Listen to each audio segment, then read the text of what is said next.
எல்லாரும் எப்படி இருக்கீங்க? உங்களை பார்த்ததுல எனக்கு ரொம்ப ரொம்ப சந்தோஷம். இன்னும் நம்ம சேனலை சப்ஸ்கிரைப் பண்ணாதவங்க சப்ஸ்கிரைப் பண்ணி வச்சுக்கோங்க. கூடவே இருக்கிற பெல் ஐக்கானே பிரஸ் பண்ணி வச்சுக்கோங்க. Thank you friends. இன்னைக்கு நம்ம கிச்சன்ல முட்டைக்கோஸ் போட்டு நெய் கூட்டு பண்ண போறோம். சூப்பரா இருக்கும். பாசிப்பருப்பு, முட்டைக்கோஸ், நெய் போட்டு பண்ண போறோம்.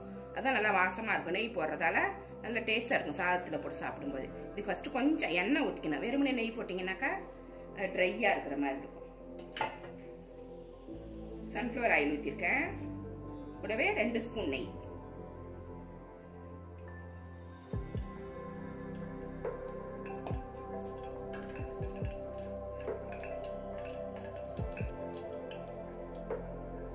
நெய்யும் எண்ணெயும் சூடாயிருச்சு.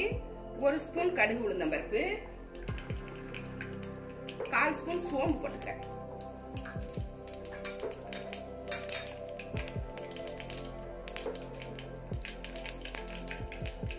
ரெண்டுமே நல்லா பொரிஞ்சிடுச்சு. இஞ்சி 1 ஸ்பூன் அளவுக்கு ஒரு குட்டியா ஒரு பீஸு குட்டி குட்டி பீஸா கட் பண்ணி வச்சிருக்கேன். கட் பண்ணதுக்கு அப்புறம் 1 ஸ்பூன் அளவுக்கு இருக்கும். அதை ஃபர்ஸ்ட் போட்டுக்கிறேன். ஏன்னா பாசிப்பருப்பு வந்து வாய்வு, அந்த இஞ்சி பூண்டெல்லாம் போட்டால் அந்த வாய்வை எடுத்து சீக்கிரமா செரிக்கும். அது மாதிரி பூண்டு ஒரு 6 பல்லு பூண்டு குட்டி குட்டியா கட் பண்ணி போட்டிருக்கேன். பச்சை மிளகாய் 2 பச்சை மிளகாய் இந்த மாதிரி சின்ன சின்னதா கட் பண்ணி அதையும் போட்டுக்கிறேன்.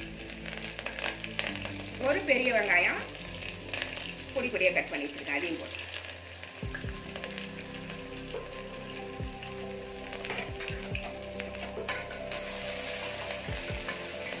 ஃபர்ஸ்ட் வதக்கிடலாம்.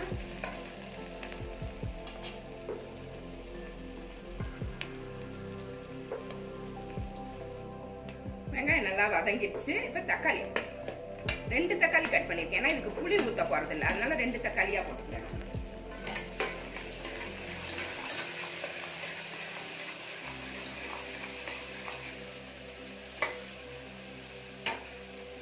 கூடவே கொஞ்சமா பெருங்காயம்,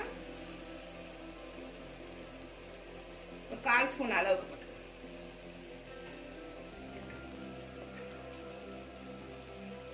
மஞ்சள் பொடி 1/4 ஸ்பூன், சாம்பார் பொடி காரத்துக்கு ஏற்ற மாதிரி போட்டுக்கோங்க. நான் 1 ஸ்பூன் போடுறேன்.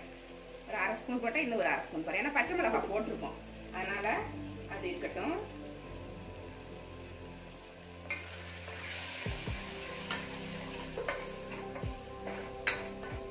தக்காளி எல்லாம் நம்ம குக்கர் மூடிட்டாக்க எல்லாமே ஒன்னா வெந்து போயிடும், அதனால அது பிரச்சனை கிடையாது. இப்ப நம்ம பருப்பை சேர்த்துறோம். பாசி பருப்பு ஒரு 100 கிராம் பாசி பருப்பு நல்லா கழுவிட்டு ஊற வச்சிருந்தேன். இதை அப்படியே சேர்த்துறோம். ஊற வச்சிங்கன்னாக்கா அப்படி சட்டுன்னு வெந்துடும். ஈஸியா இருக்கு இந்த குழம்பு. எங்கேயாச்சும் வெளில போயிட்டு வரும்போதே டக்குன்னு ஒரு குழம்பு வைக்கணும் அப்படி நம்ம யோசிக்கிறப்ப இந்த மாதிரி கூட்டு குக்கர்லயே வச்சு விட்டுறலாம். இது வந்து இட்லி தோசைக்கும் நல்லா இருக்கும், சாதத்துக்கும் நல்லா இருக்கும். 1 கப்பு கோஸ் எடுத்திருக்கேன். இதை அப்படியே போட்டு வாஷ் பண்ணி எடுத்துக்கோங்க. இதை அப்படியே குக்கர். இது எல்லாருக்குமே நிறைய பேர் வைக்கிறது தான், பிகினர்ஸ்க்கு நான் சொல்லித்தரேன்.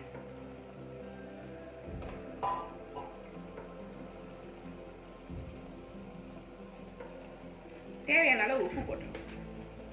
இது 2 பேர் அளவுக்கு சாப்பிடலாம். 2 பேருக்கு தாராளமா இருக்கும்.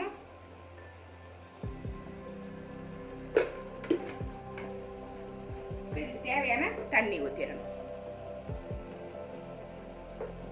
தண்ணி ஊத்திடலாம். குழம்பு எவ்வளவு வேணுமோ அவ்வளவு தண்ணி ஊத்திக்கலாம். போதும், கரெக்டா இருக்கும்.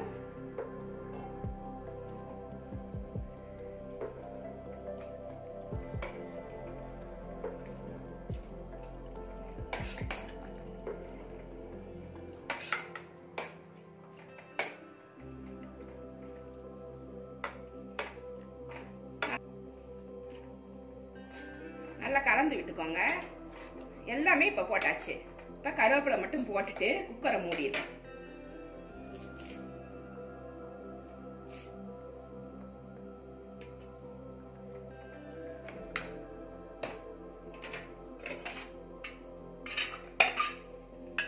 குக்கரை மூடிட்டு 4 இல்லைன்னா 5 விசில் வச்சு எடுத்துக்கோங்க. கரெக்டா இருக்கும். நம்ம அதுக்கப்புறம் அதை எடுத்து நல்லா மசிச்சுட்டு அப்படியே சாப்பிட வேண்டியதான். ரொம்ப ரொம்ப ஈஸியா இருக்கும். இது வந்து ரொம்ப நேரம் அடுப்புக்கிட்ட நிற்க வேண்டிய அவசியமே கிடையாது. வந்தமா தாளிச்சமா குழம்பு ரெடியாச்சா சாப்பிட்டோமான் இருக்கும். இது கூட ஒரு சிப்ஸோ இல்லை உருளைக்கிழங்கு ஃப்ரையோ வச்சு சாப்பிடும்போது செம்ம டேஸ்ட்டாக இருக்கும். நெய் போட்டு சாப்பிட்றதால குழந்தைகளுக்குலாம் ஊட்டும் போது ரொம்ப நல்லா இருக்கும். நெய் போட்டு நம்ம செய்கிறோம் இல்லைங்களா, அவங்களுக்கு ரொம்ப பிடிக்கும். நெய் வாசனையோட உடம்புக்கும் குளிர்ச்சியாக இருக்கும். இது ஒரு 5 விசில் வரட்டும்.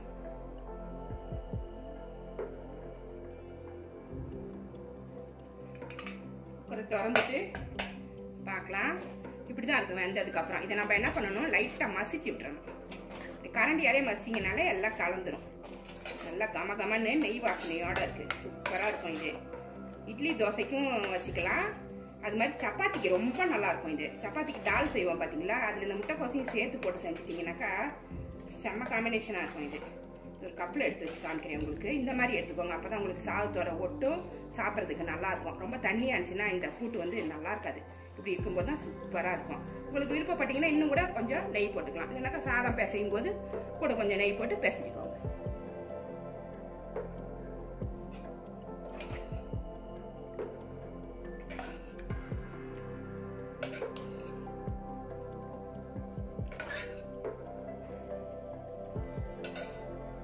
சூப்பராக இருக்கா கூட்டு? இது மாதிரி ஈஸியாக செஞ்சுக்கோங்க. பிகினர்ஸ்க்கு ரொம்ப யூஸ்ஃபுல்லாக இருக்கும். பெரியவங்கன்னா நம்ம இது மாதிரி டக்கு டக்குன்னு செஞ்சிடுவோம். சின்ன பிள்ளைகளுக்கு என்ன குழம்பு வைக்கிறது, என்ன பண்ணுறது, இன்றைக்கி என்ன சமைக்கிறதுன்ற மாதிரி ஒரு டென்ஷனாக இருக்கும். அவங்களாம் இது மாதிரி போட்டு தாளிச்சிட்டு மூடி விட்டுட்டிங்கனாக்கா ஒரு 5 விசில் வந்துச்சுனாக்கா குழம்பு ரெடி ஆயிடும். உங்கள் குக்கரில் எப்படி விசில் வச்சா ரெடியாகும் அப்படின்றதுக்கு மாதிரி கூட பார்த்து எடுத்துக்கோங்க. சூப்பராக இருக்கும்.